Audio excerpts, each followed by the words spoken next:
Começa agora, pela Rádio Três Rios, o programa Uma Razão para Viver, uma realização da Sociedade Espírita Joana de Ângeles.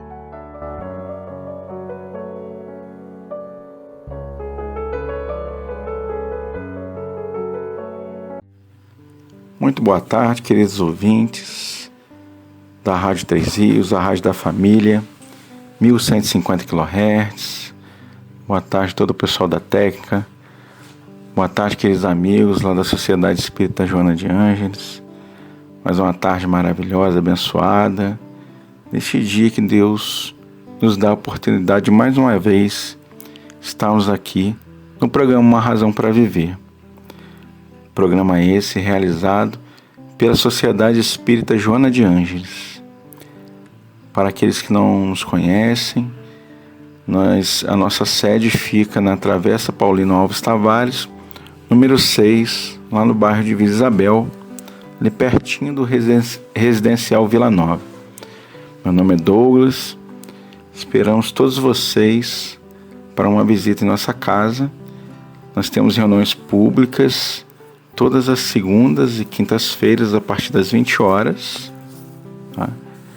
Nas quintas-feiras, normalmente, nós abrimos a casa um pouco mais cedo para aquelas pessoas que querem ter conosco uma conversa fraterna, né? Um atendimento fraterno.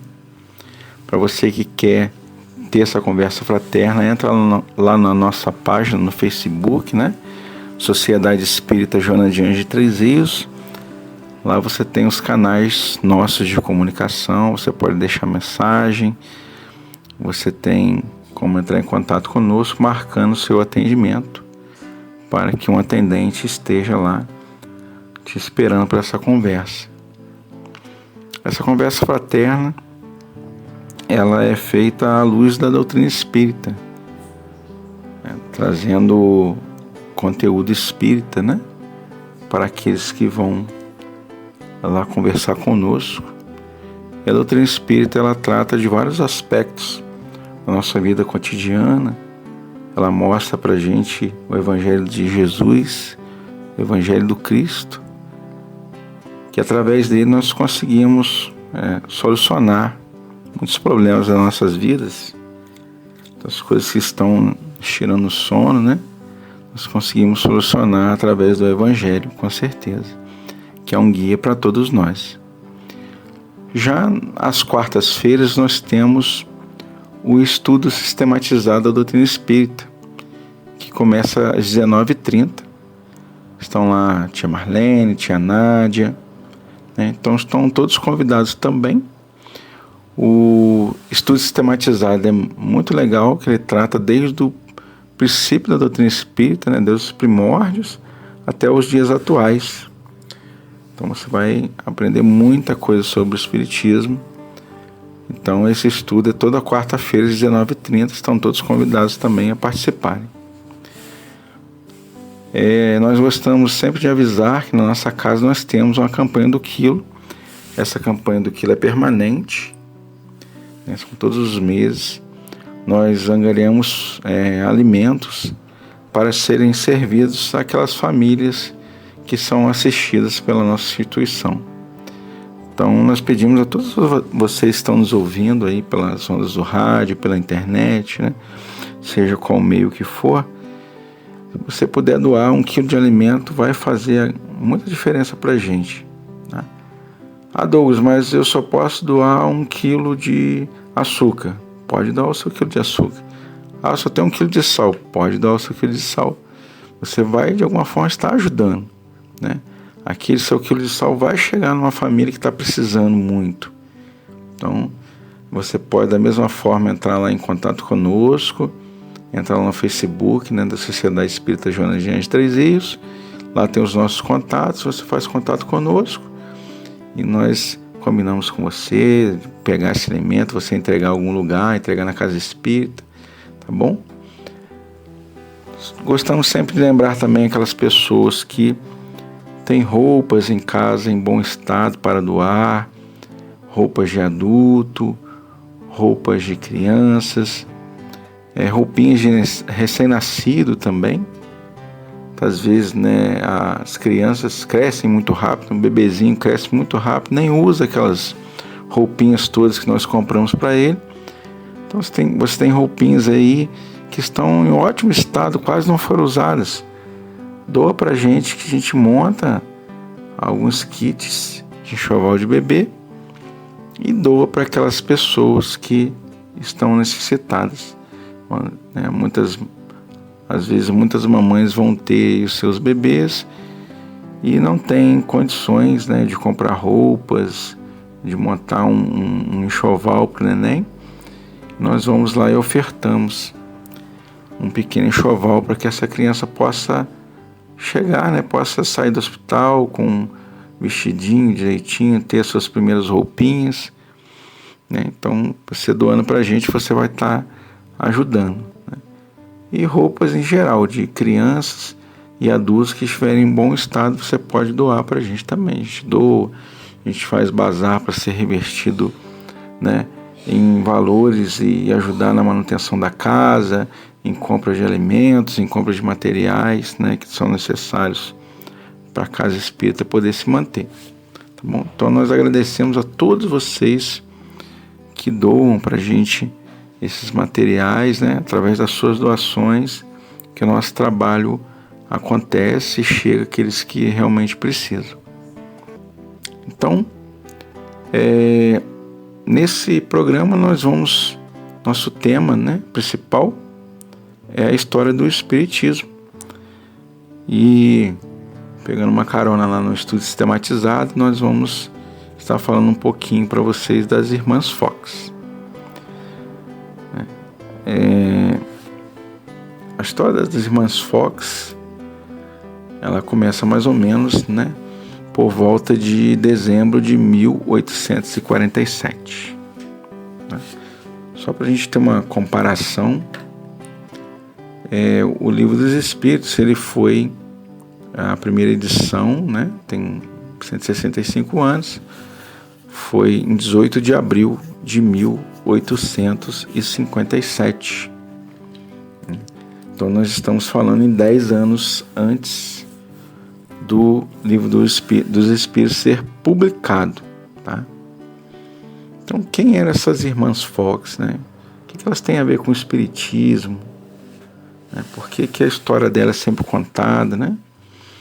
Então, a família Fox, ela se instalou, né, numa casa no vilarejo de Wadesville, no estado de Nova York, nos Estados Unidos. Esse vilarejo ele fica a cerca de 30 quilômetros da cidade de Rochester. Então, o nome da família Fox, ele se origina do sobrenome Vox, que depois foi para Fox, né? E finalmente foi para Fox. Então, eles eram de origem alemã da parte do pai e francesa, holandesa e inglesa da parte da mãe, né? E os seus antecessores, né, eles foram dotados de faculdades paranormais, segundo a história. Então, como é que era composta essa família, né? A família, né, o pai era o Sr. John D. Fox, a esposa de Margaret Fox, e tínhamos as duas filhas, a Kate, que na época com 7 anos, e a Margaret, que na época tinha 10 anos. E o casal ele possuía mais filhos e filhas, tá? Que não são citados na literatura, né? Mas tinha mais filhos. Dentre esses outros filhos, né, tinha uma filha chamada Leah, que morava em Rochester, onde ela lecionava música. Então, devido aos seus casamentos, foi sucessivamente conhecida como Mr. Senhora Fish, né, Senhora Brown e Senhora Underhill. A Leah, ela escreveu um livro chamado The Missing Link, em Nova York, 1885. no qual ela faz referência às faculdades paranormais de seus parentes anteriores. Inicialmente tomaram parte nos acontecimentos somente a Kate e a Margaret, mas posteriormente Leia juntou-se a elas e teve a participação ativa nos episódios de Wadesville.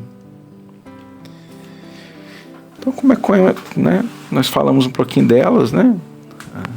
As idades, os nomes, né? Mas como é que começou toda essa história, né? Então, eles mudaram para essa casa, né?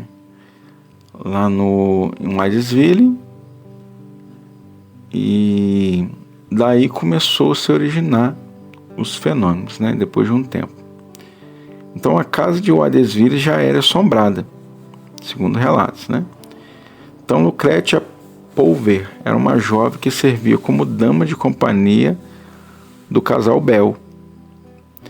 Então, o casal Bell, eles moravam nessa mesma casa até 1846, ou seja, um ano antes da família Fox mudar para casa, né?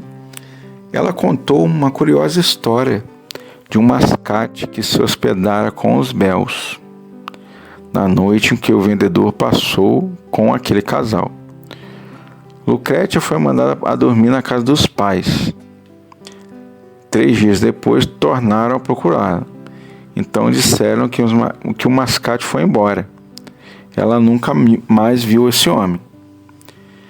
Então Lucretia fala que ela era dama de companhia, né? Ela trabalhava na casa dos Bells, né? Desse casal.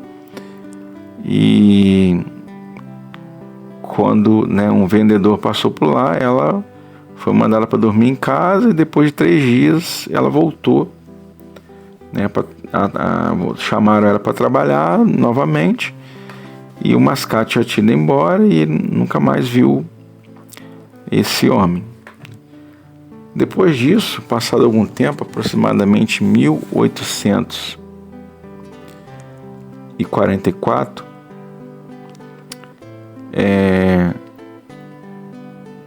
começaram em 1847, né? 1844 mesmo, começaram a dar fenômenos estranhos naquela casa. A mãe de Lucretia, a senhora Anna Pulver, que mantinha relações com a família Bell, né? Ela retratava que em 1844, quando visitara a senhora Bell, indo fazer tricô em sua companhia, ouvira desta uma queixa. Disse-lhe que se sentia muito mal e quase não dormia à noite. Quando lhe perguntou qual a causa, a senhora Bell declarou que se tratava de rumores inexplicáveis, né? Que rumores eram esses, né? Parecia que ela dizia que parecia ouvir alguém andar de um quarto para o outro, né? Então ela acordou o marido, né? Ela fez o marido levantar e trancar as janelas, né? A princípio tentou afirmar, né, a senhora Pulver, que possivelmente se tratava de ratos, né? Posteriormente confessou não saber quais as razões de tais rumores, né, dos barulhos que para ela eram inexplicáveis, né? Então essa jovem, a Lucretia, também testemunhou os fenômenos que aconteciam, né, naquela casa. Os barulhos, né, que eles ouviam, e eram coisas inexplicáveis, né? Não tinha uma explicação para aquilo que estava acontecendo.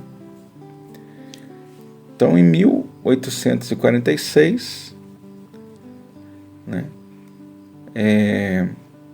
instalou-se ali a família Wakeman.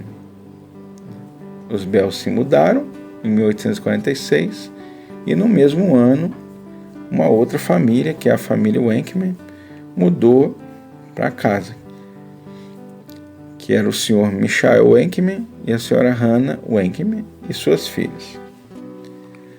Então, alguns dias depois de terem se alojado na referida casa, passaram a ser perturbados por ruídos insólitos.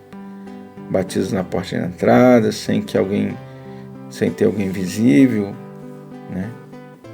Passos de alguém andando na adega ou dentro da casa. E a família Wakeman, como se era de esperar, né? Ouvindo aquilo tudo, sem saber a explicação, o que estava acontecendo, não permaneceu muito tempo naquela casa e se mudaram da casa. Então, em 1847, eles deixam a casa, eles se mudam da casa, né? E a casa fica vaga novamente. Então, quando vai mais para o final de 1847, mais precisamente, né, se diz a data de 11 de dezembro, a casa passou a ser ocupada pela família Fox, né? Nossas queridas Kate, né? A Margarete e a Leia, né, com seus pais e os outros irmãos, se mudam para lá, né? E aí nós temos a noite das primeiras transcomunicações, né? Então, inicialmente, os Fox não sofreram nenhum incômodo em sua nova residência. Entretanto, algum tempo depois, mais precisamente nos 2 primeiros meses de 1848, ou seja, estamos falando, né, que eles mudaram em 11 de dezembro e eles começaram em dezembro, não teve nenhum problema. Quando foi em janeiro, fevereiro, eles começam a ter, né, os mesmos ruídos, ouvir os mesmos ruídos que perturbaram os antigos inquilinos, né? O Sr. Wakeman, né, a família Wakeman e a família Bell, né?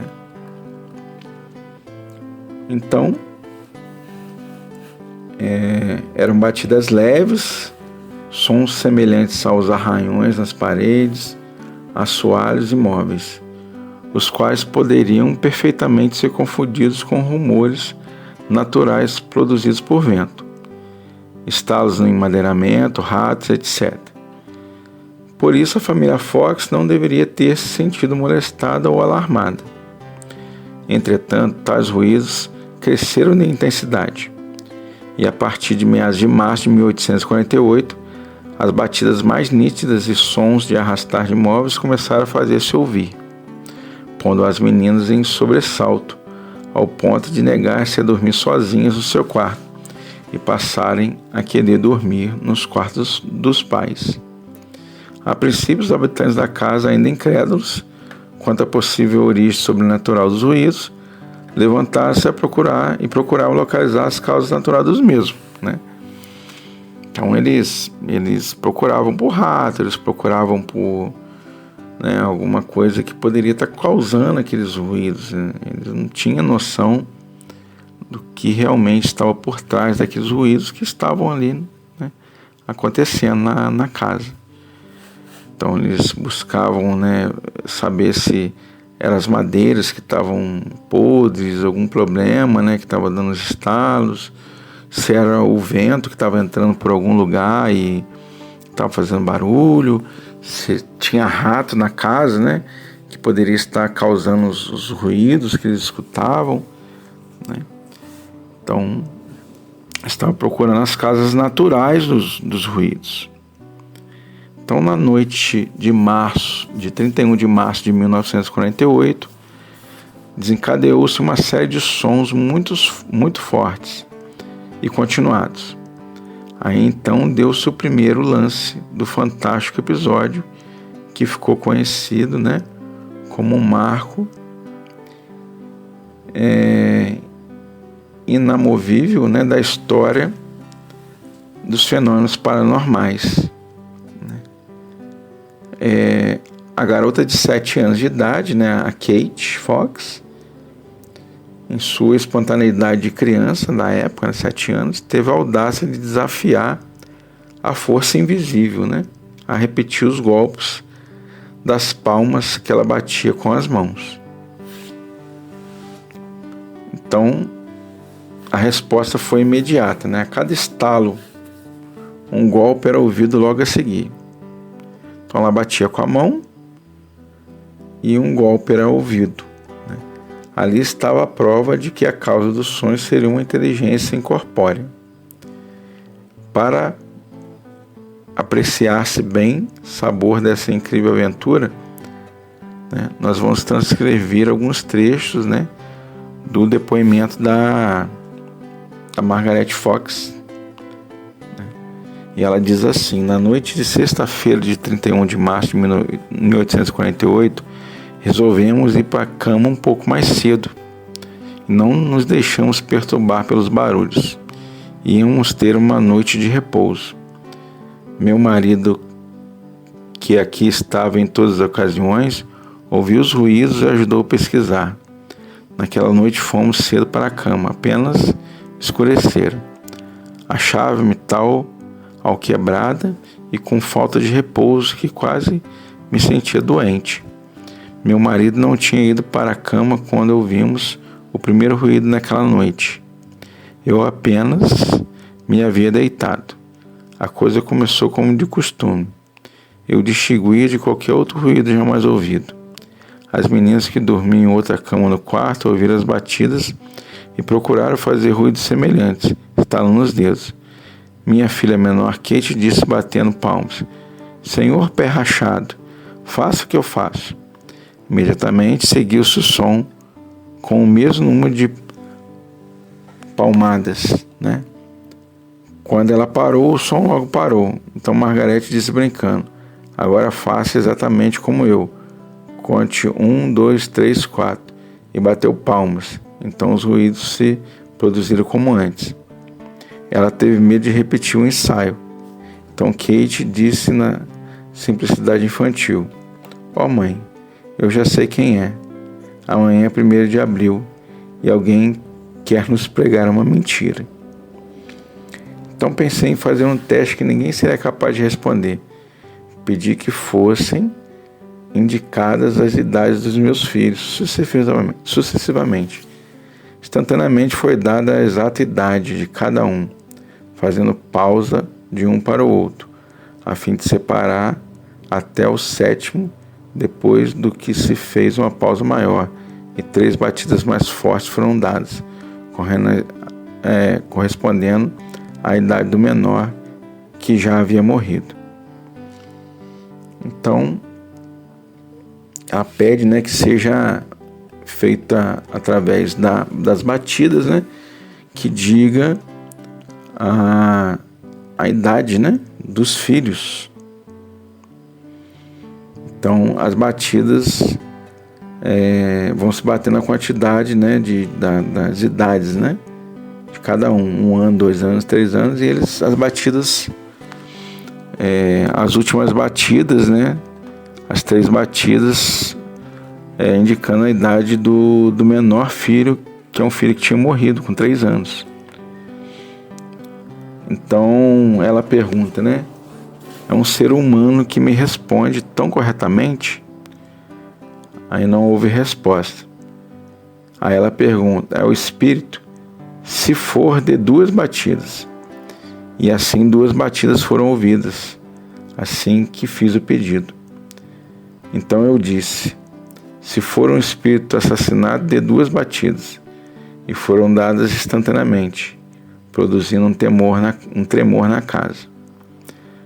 Perguntei: foi assassinado nessa casa?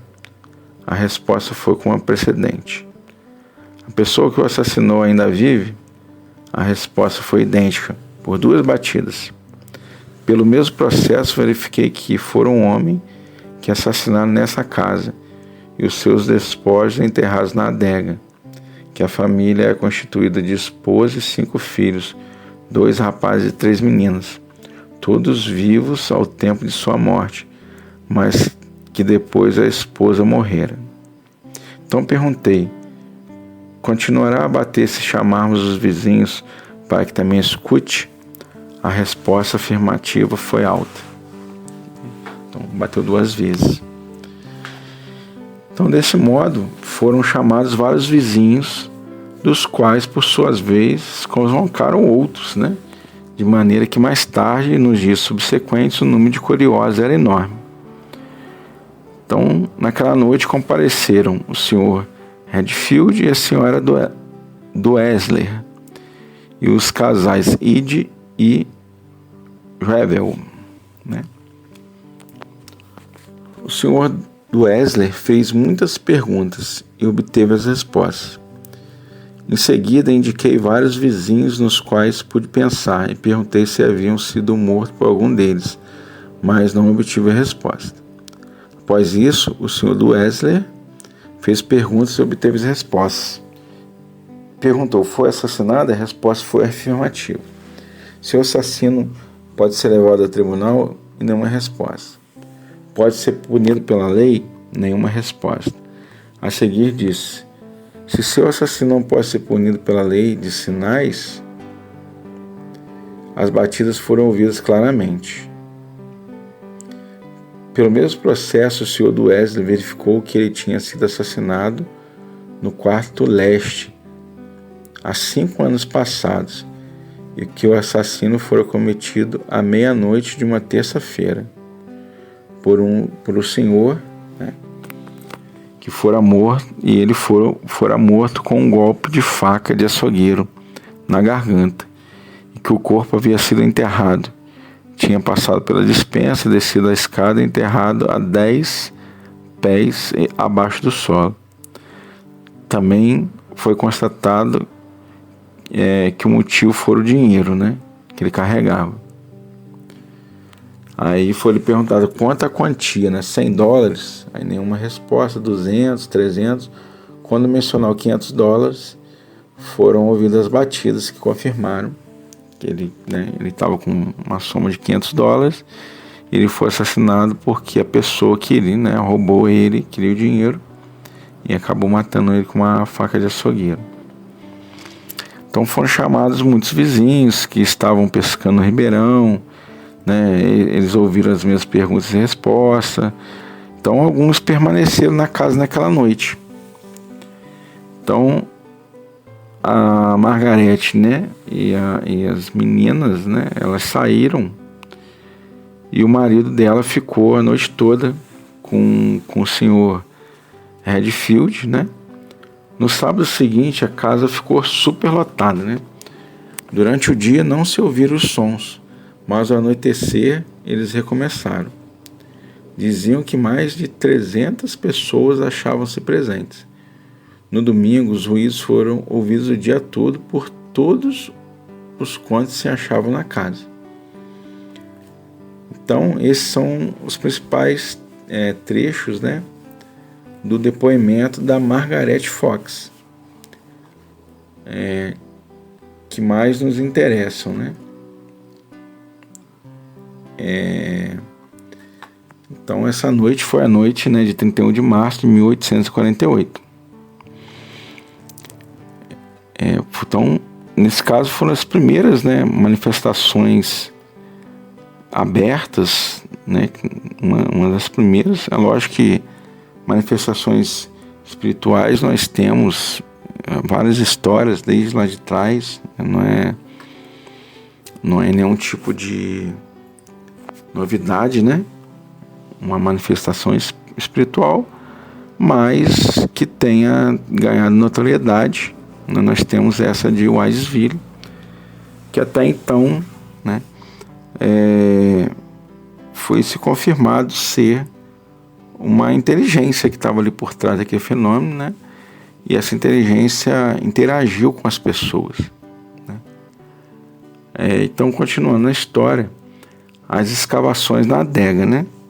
Quando foi narrado na história, falou que o espírito disse que os restos mortais dele estavam enterrados na adega. Então, pessoas que estavam ali interessadas a esclarecer o caso resolveram ir lá e escavar na adega. Então Então, visando encontrar os ossos, né, os despojos da pessoa que foi assassinada, né? Então, eis que através de combinações, né, das pancadas e alfabética, né, chegaram à identidade da vítima, né, e que se tratavam do mascate de nome Charles B. Rosman, então, o qual tinha 31 anos quando foi assassinado, né, há 4 anos atrás, 4, 5 anos, né, e fora enterrado na adega. O assassino foi um antigo inquilino, então eles deduziram que seria o senhor Bell, que na época morava na casa. Mas onde, né, estava o cadáver da vítima, né? Então eles foram lá e escavaram a adega e eles não acharam, né? Não acharam, cavaram, não acharam, e as escavações foram suspensas, né? Então, no verão de 1848, o senhor David Fox, auxiliado por alguns interessados, eles retornaram lá na casa, né, no local, na adega, e na profundidade de 1,5 metro encontraram uma tábua. Aprofundada a cova, encontraram o carvão, cal, cabelos e alguns fragmentos de ossos que foram reconhecidos por um médico como pertencentes ao esqueleto humano, e mais nada, né? Então, diante disso, as provas do crime elas eram precárias e insuficientes naquela época, né? Naquela época não tinha nada de DNA, não tinha nada, né? Não tinha um exame que provasse que aqueles despojos ali eram do Charles, né? Então o Sr. Bell não foi denunciado nem nada, né? Ainda ficou em aberto a questão do assassinato. Então, em 23 de novembro de 1904, no jornal de Boston, né, foi notificada a descoberta do esqueleto de um homem cujo espírito se supunha ter ocasionado os fenômenos na casa da família Fox, de 1848. Então, os meninos de uma escola achavam-se brincando na adega da casa onde moravam os Fox. A casa tinha fama de ser mal assombrada, e em meio aos escombros de uma parede, talvez falsa, que existira na adega, os garotos encontraram peças de um esqueleto humano. Junto ao esqueleto foi achada uma lata de uma espécie de costureira usada por mascates. Esta lata encontra-se agora na Lilydale, a sede central regional dos espiritualistas americanos, para onde foi transportada a velha casa de Wisesville. Então, em 1904, sem querer, né, os meninos estavam lá na casa, né, que dizia ser mal assombrada, e eles bateram lá e uma parede, né, desmanchou lá, uma parede falsa, e eles acharam esses materiais lá nessa parede, né? Então, como pode-se ver, né, 56 anos depois, 22 de novembro de 1904, parece não haver dúvida que foram confirmadas as informações, né, de 1848 a respeito do crime ocorrido naquela casa. Então, esse episódio constitui-se de um notável caso de transcomunicação direta, né, que o espírito consegue produzir sons, né, diretamente na matéria, né? E as evidências são muito fortes. Então, o movimento ele se espalha, né? Naquele momento, a família Fox foi o centro das atenções. Então, o movimento ele se espalha. As duas garotas, a Margaret e a Kate, foram afastadas de sua casa. pois suspeitava-se que os fenômenos eram ligados sobretudo à sua presença. Então a Margaret passou a morar com seu irmão David Fox e a Kate mudou para Rochester, onde ficou na casa de sua irmã Leia. Então, casada, né? Ela casou a Leia e agora era chamada de Senhora Fish. Entretanto, os juízes insistiam em acompanhar as irmãs Fox. Onde elas se achavam, ocorriam os fenômenos. Parece que agora se observara uma espécie de contágio, pois Leia Fish, a irmã mais velha, passou a apresentar também os mesmos fenômenos. Logo mais começaram a surgir em outras famílias. Né? Então aquilo foi se espalhando, né? Parecia um contágio. Né? Então nós estamos falando aqui,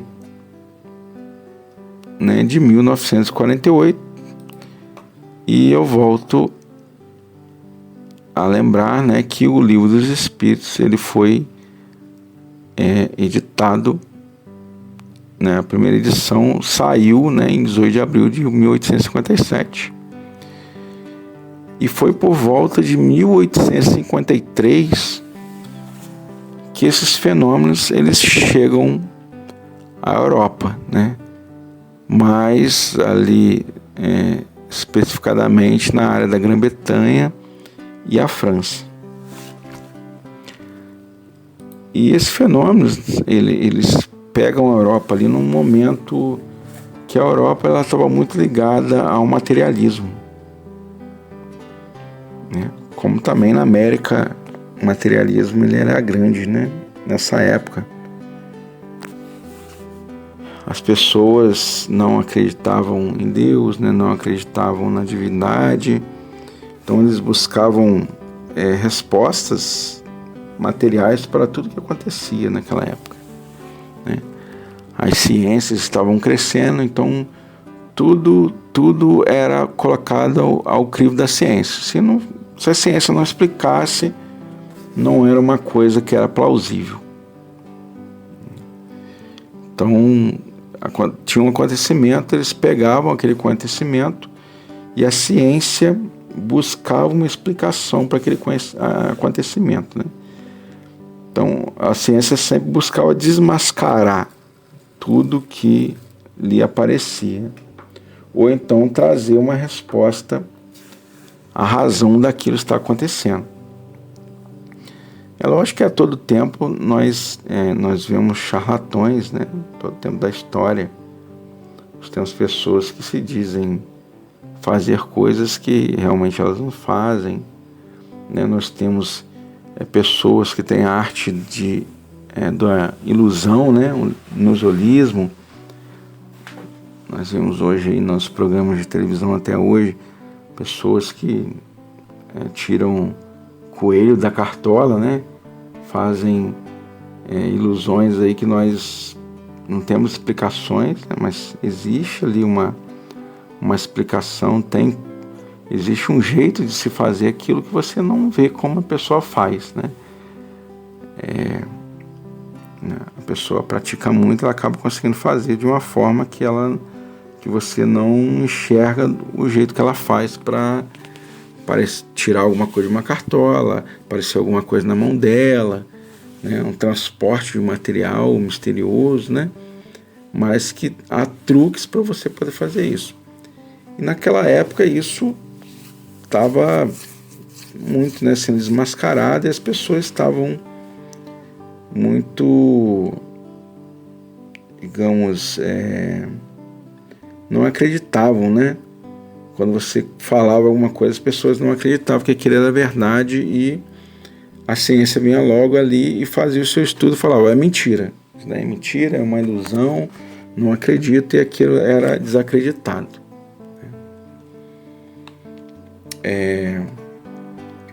Então, esse movimento ele se espalha, né?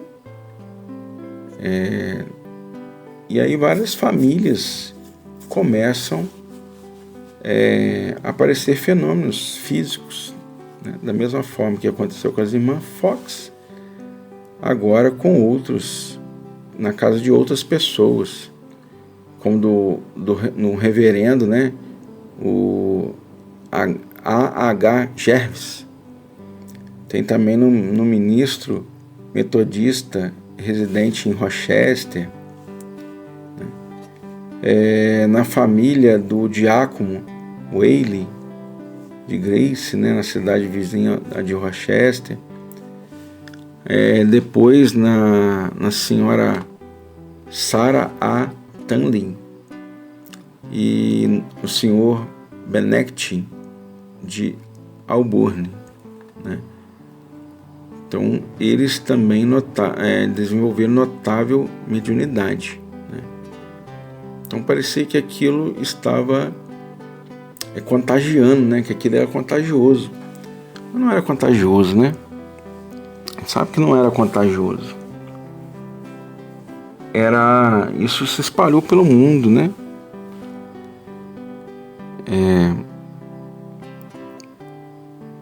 E isso já era previsto de acontecer. Então as forças, as próprias forças invisíveis, né? Elas se insistiam para que se fizessem reuniões públicas, onde elas pudessem manifestar-se ostensivamente. Era uma nova mensagem que vinha do mundo dos espíritos, conclamando os homens para uma outra posição filosófico-religiosa. Então foi a partir desse momento que os espíritos começaram a comunicar-se diretamente conosco. Jesus já falava que haveria um momento, né, que nós iríamos entender as coisas, como as coisas funcionavam, né? Nós iríamos conhecer a verdade. E essa é a verdade.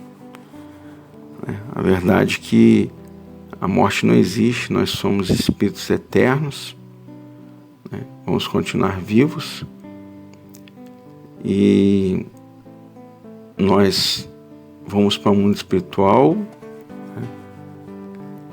E vamos continuar a nossa trajetória, né? Vamos continuar nossas vidas, né?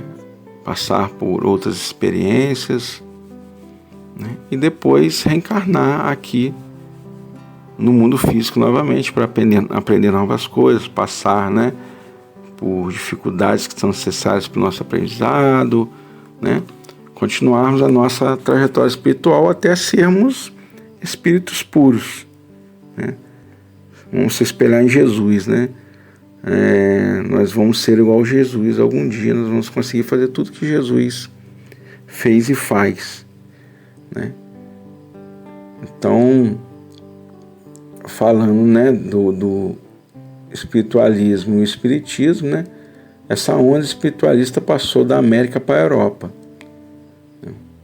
Então, lá na Europa, né, começaram esses fenômenos também, e lá começou-se os fenômenos das mesas girantes, né? Muitas pessoas já devem ter ouvido falar das mesas que flutuavam, as mesas batiam, né, no chão, dando respostas a perguntas, né? Às vezes você fazia uma pergunta, a mesa batia no chão, uma batida era sim, duas batidas era não, né? Ou ao contrário, né? E esses fenômenos esses tipos de comunicação foram sendo aperfeiçoadas e também foram se modificando através do tempo, né? Então a gente chega a Kardec, né? Nós estamos falando aqui em 1848, né? Nós chegamos a Kardec, que mais ou menos em a onda que chegou à França, né, mais ou menos em 1853, e em 1857 Kardec ele lança o Livro dos Espíritos. Segundo a história, através dessas mesas girantes, através de todo, né, esses fenômenos que estavam acontecendo, o senhor Hippolyte Léon Denisard Rivail, né, que era o nome de Kardec, Allan Kardec, né, que depois ele adotou esse pseudônimo, né, que era um nome que ele teve em uma outra existência, né, da época dos druidas, mas o nome dele, né, na França, né, era Denisard Hippolyte Léon Rivail. Então ele ele era cientista, né, pedagogo, ele era intelectual na época, ele não acreditava nesse tipo de coisa, ele achava que isso era besteira, tinha uma explicação para isso, era alguém tentando fazer algum tipo de ilusionismo. E realmente, tinham pessoas fazendo ilusionismo com isso. Mas ele viu que tinha algumas pessoas que eram diferentes. Ele tentou de todas as formas, né, desmascarar, mas não conseguia. A mesa subia, a mesa girava, a mesa batia e não tinha como aquilo acontecer. Ele fez todos os testes, ele chamou outras pessoas, ele tinha outras pessoas também que eram da Sociedade Parisiense de Ciência, né, lá, e eles não conseguiram desvendar o caso, né? E aí algumas pessoas começaram a fazer perguntas nessas reuniões, esses tipos de reuniões de mesas girantes começaram a acontecer em vários locais, em salões, em casas, né? As pessoas faziam e aí começou-se a fazer com um chapéu em cima da mesa, começou a fazer até que chegaram ao ponto de fazer com a cesta, com um lápis, né? E se começou-se o fenômeno da escrita direta, né? Ou as pessoas colocavam a mão sobre a cesta se movia escrevendo com lápis, né? E a partir dali começaram as comunicações mais diretas, né, com a escrita propriamente dita. E logo depois começaram as comunicações com a fala, né, através do médium falando, ditando que o espírito gostaria de estar, né, as palavras que ele gostaria de falar eram colocadas, né, pela voz do médium que estava ali no momento, e ele transmitia essas comunicações, né? Então Allan Kardec, o doutor, quer dizer, doutor Rivail, né, ele pega todo esse material, né, ele começa a ter contato com isso, e aí ele recebe alguns cadernos, né, com várias respostas, com várias perguntas e respostas que foram feitas aos espíritos. E Rivail, ele fica curioso, né? Fica curioso com tudo aquilo, e ele resolve se aprofundar mais nos estudos, começa a participar das reuniões, né? E aí ele recebe esses cadernos com as perguntas e respostas, e ele começa a formular as suas próprias perguntas sobre tudo aquilo que estava sendo feito. Ele recebe a incumbência de organizar aqueles cadernos, organizar todas aquelas perguntas, né? Que é um trabalho que ele já fazia, né? Ele era professor, ele era, né? Então ele é uma pessoa intelectual e tinha capacidade para poder fazer isso. Ele pega aqueles cadernos, então ele começa a fazer perguntas. Ele começa a ler as respostas, né? E ele começa a fazer outras perguntas. E essas perguntas, qual o método que ele usou, né? Ele fazia perguntas para as sessões que ele estava. Ele mandava perguntas via correio para outros locais, né, que estavam tendo as comunicações também. E vinham as respostas, né? Naquela época não tinha internet, não tinha nada disso, demorava-se dias, até meses para para uma carta aí voltar, né? Se fosse para outro continente, então, nossa, demorava muito. Então, não tinha como a gente entrar em contato, uma pessoa entrar em contato com a outra em outro país e combinar uma resposta. Então, as respostas eram muito parecidas, né? Muitas vezes eram idênticas. As respostas que ele recebia em determinados assuntos. Então, ele foi complementando, né? E aí, a partir desses cadernos, né, de perguntas e respostas, ele criou o livro, né? Ele codificou, vamos dizer assim, né? Organizou, né? Fez didaticamente separação dos temas, né? Do Livro dos Espíritos, e foi publicado em 18 de abril de 1857, primeira edição do Livro dos Espíritos.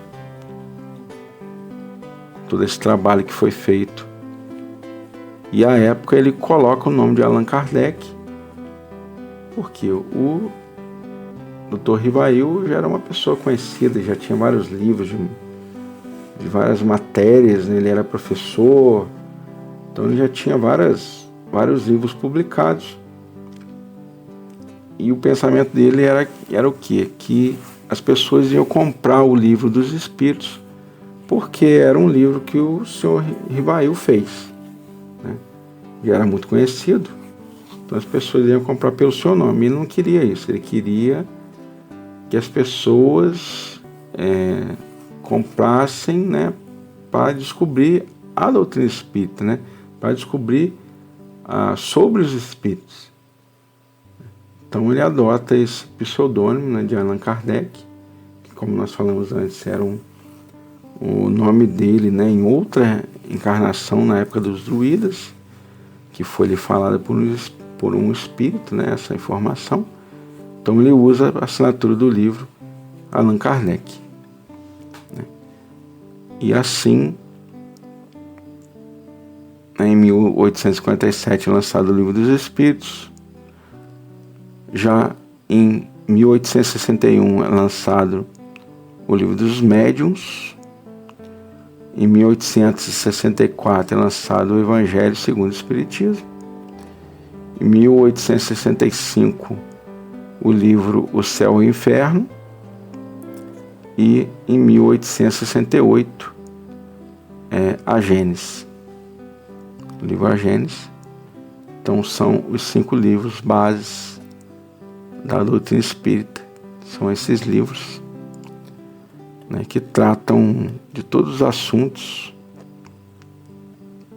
que estão ligados aos espíritos, fora outras obras. Nós temos aí várias obras, né, que tratam também do espiritismo, mas essas são consideradas obras básicas, obras que todo espírita, né, ou aquela pessoa que é simpatizante do espiritismo deve ler, porque ali é a base do conteúdo da doutrina espírita.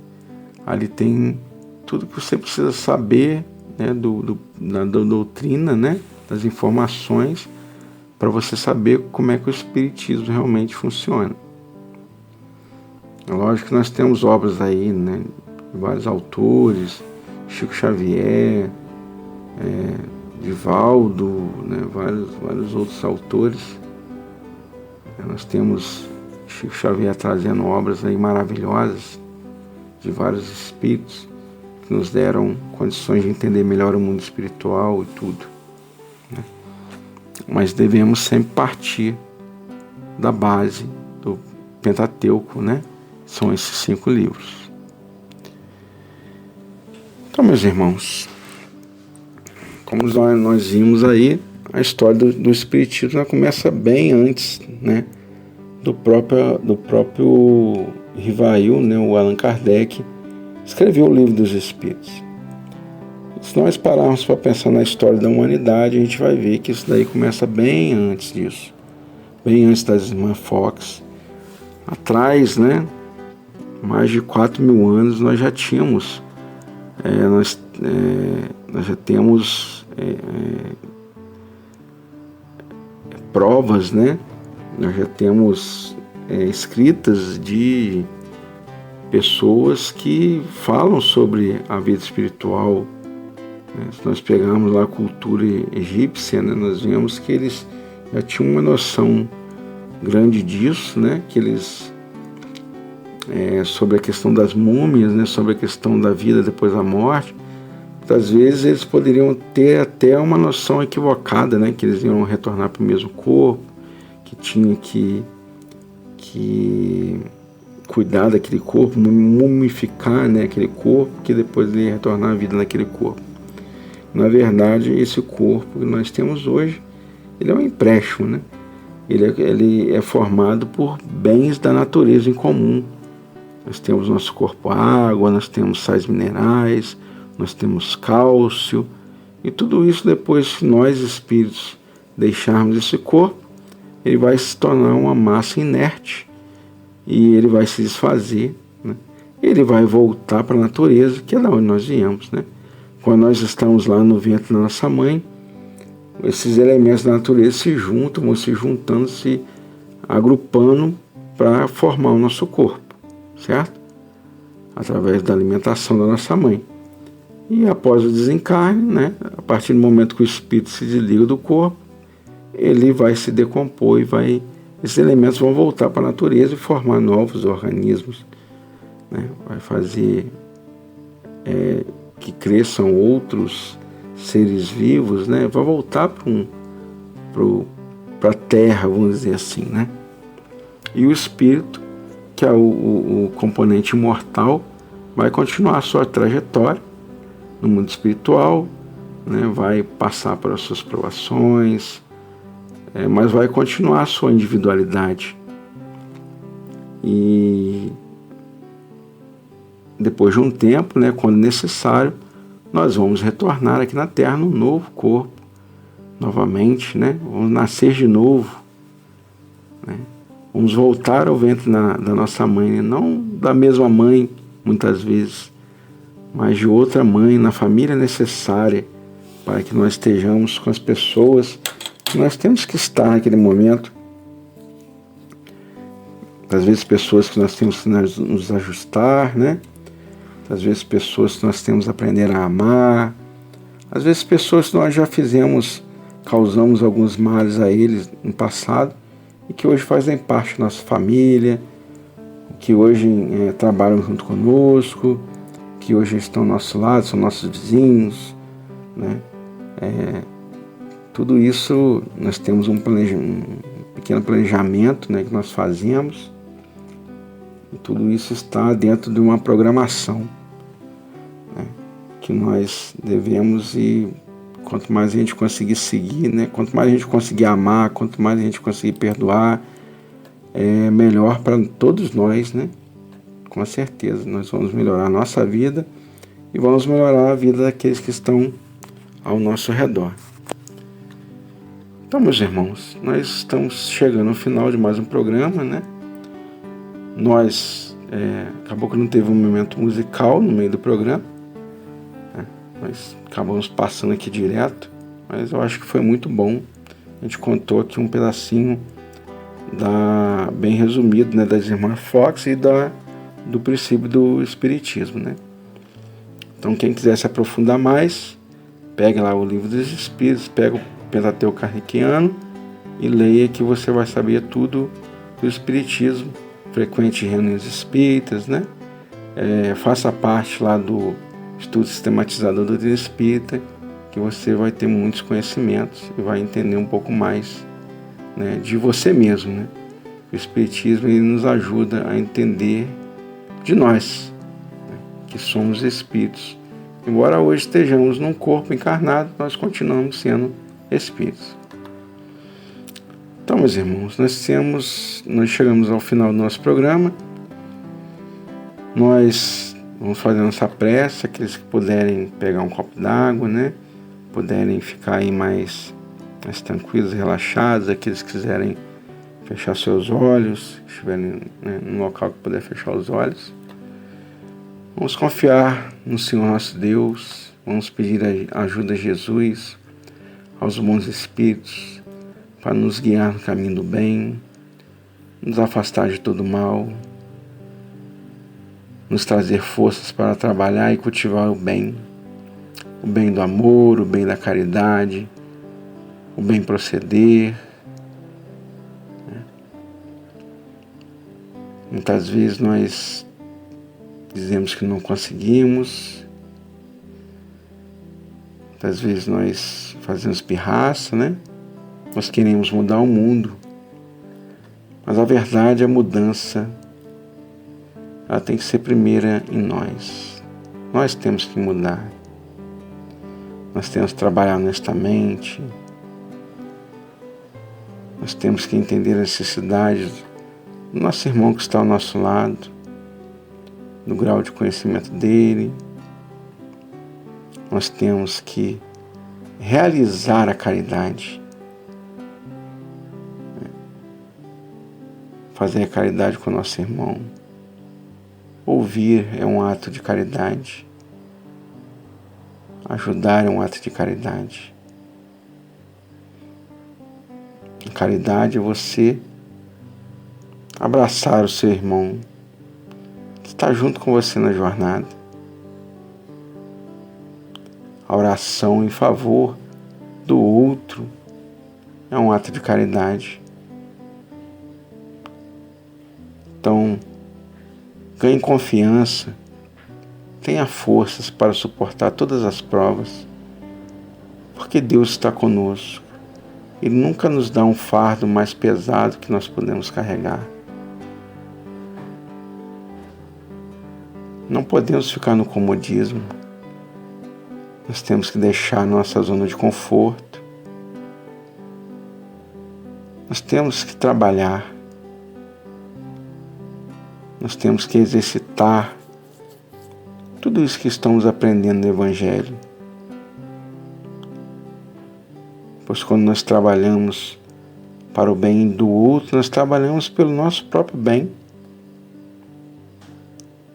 Quando nós trabalhamos no amor, estamos trabalhando pelo nosso futuro.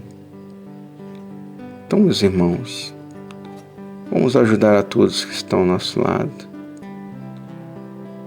Vamos pedir a Jesus que esteja presente conosco em todos os lugares, que possamos levar a sua alegria, a sua paz, o seu carinho a todos, aos asilos, orfanatos, aos presídios, às ruas, ao nosso lar, que todos possam sentir a sua presença, Senhor.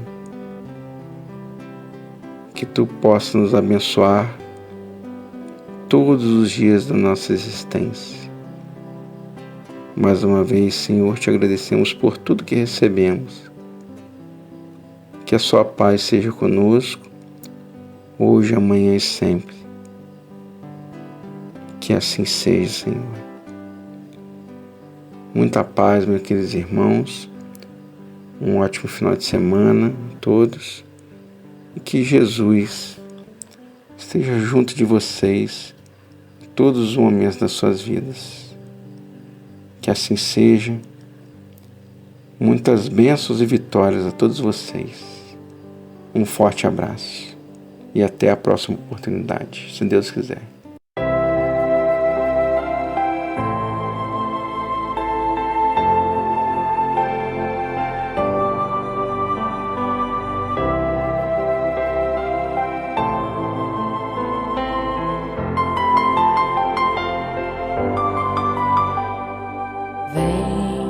Eu mostrarei que o meu caminho te leva ao Pai. Guiarei os passos teus e junto a ti hei de seguir. Sim, eu irei, saberei como chegar ao fim, de onde vim, aonde vou, por onde irás, irei também.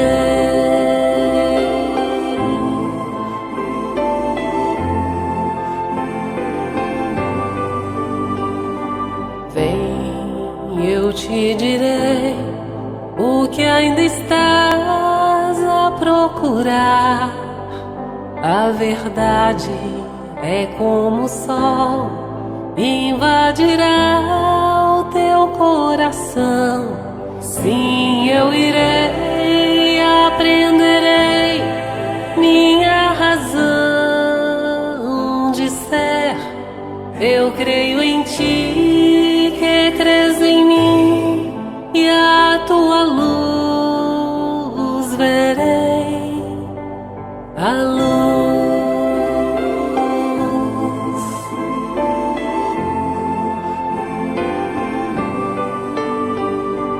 Vem, eu te farei da minha vida participar. Viverás em mim aqui, viver em mim é o bem maior. Sim, eu irei, viverei e a vida inteira assim. Eternidade é na verdade o amor vivendo sempre em nós.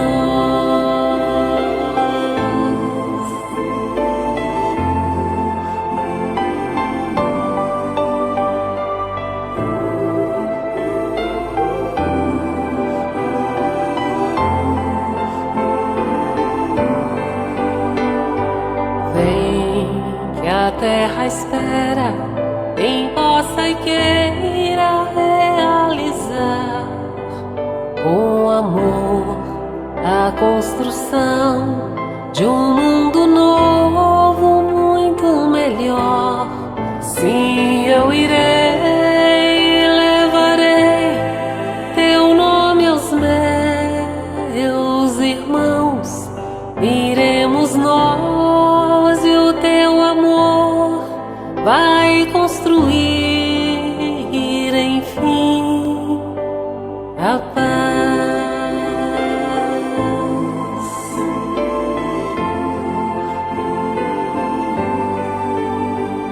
A paz,